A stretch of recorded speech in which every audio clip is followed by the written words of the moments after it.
রান্না করতে করতে মেয়েদের জীবনটাই টানা টানা হয়ে যায়। আন্তর্জাতিক শ্রমিক দিবসে কিছু সুবিধা নিব না তা কি কখনো হয়? আসসালামু আলাইকুম, কেমন আছেন সবাই? অনেক দিন পর ভিডিও দিচ্ছি। গাইস, আপনারা যে যাই বলুন না কেন, মেয়েরাই হচ্ছে সবচেয়ে বড় শ্রমিক। মেয়েদের মতো শ্রমিক আর কেউ নাই। রান্না করতে করতে জীবনটাই শেষ। আন্তর্জাতিক শ্রমিক দিবসটা মেয়েদের জন্যই থাকা উচিত ছিল। অন্তত আমি একদিন রান্নাঘর থেকে রেহাই পেতাম।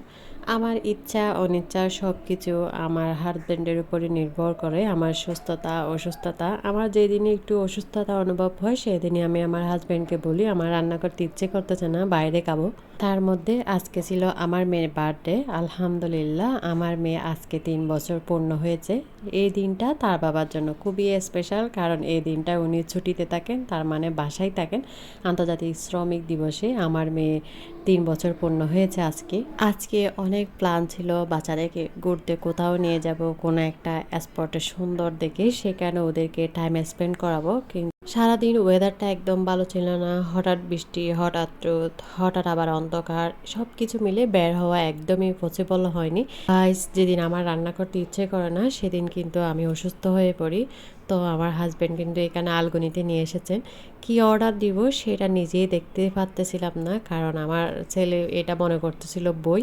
সে সব কিছু পড়ে পড়ে তার বাবাকে শোনাচ্ছিল, মানে যে ছবি ছবি দেখছিল সেই খাবারের ছবিগুলো তার বাবাকে দেখে বলতেছিল, মানে বই শেষ পড়া শেষ।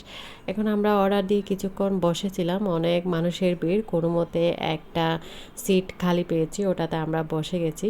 যারা রান্না করে তাদের কিন্তু কোনো ছুটির দিন নাই। এই যে আমরা আসলাম, রাস্তাঘাটে ম্যাক্সিমাম দোকান বন্ধ, মার্কেট বন্ধ, সব কিছু বন্ধ। কয়েকটা খাবারের দোকান খোলা ছিল, তার মধ্যে এই যে দেখেন, এই যে রেস্টুরেন্টে যারা রান্না করতেছে তাদের কোনো বন্ধ নাই, রেস্ট নাই, তাদেরকে তাদের রান্না চালিয়ে যেতে হবে। এখন আমরা খেয়ে নেব।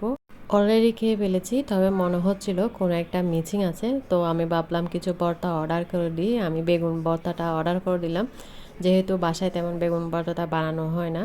এইদিকে দেখেন আমার মেয়েকে বাদ দিয়েছি, ও কিন্তু যেরকম দিয়েছি সেরকমই রেখে দিচ্ছে। আমার অলরেডি খাওয়া শেষ হয়ে গেছে, তারপর বসলাম আচারের বাটি নিয়ে, আচার খেয়ে নেব। শুধু খাওয়ার জন্য হলে বের হতাম না, একসাথে বের হয়েছিলাম শপিং করার জন্য। ছোটো বাচ্চাদের, নিউবর্ন বেবিদের কিছু কাপড় চোপড় কিনবো এ বলে বের হয়েছিলাম, কিন্তু দেখি মার্কেট একদম বন্ধ। আমার হাজব্যান্ড তো বলতেছিল আমি তোমাকে বলেছিলাম মার্কেট বন্ধ, তবে মেয়ে মানুষকে বিশ্বাস করানো অনেক বেশি কষ্টে, তাই তোমাকেও নিয়ে আসলাম, তুমি নিজের চোখে দেখো। আমার মেয়ের বার্থডেটা এমন দিনে পড়ছে যে এই দিন সব কিছু বন্ধ থাকে, তবে বন্ধ থাকলেও সমস্যা নাই, শ্রমিক দিবসে অবশ্যই পরিশ্রমিক হতে হবে। এটাই চাই জীবনে, পরিশ্রমের কোনো বিকল্প নেই। পরিশ্রম ব্যতীত সফলতা অর্জন অসম্ভব। এখানে ওরা বের হয়ে কিছু ফটোশ্যুট নিচ্ছিল, আমরা ওকে ট্রাই করছিলাম কিছু ফটোশ্যুট নেওয়ার জন্য। এখন আমরা বাসায় চলে যাব। ধন্যবাদ সবাইকে ভিডিওটি দেখার জন্য।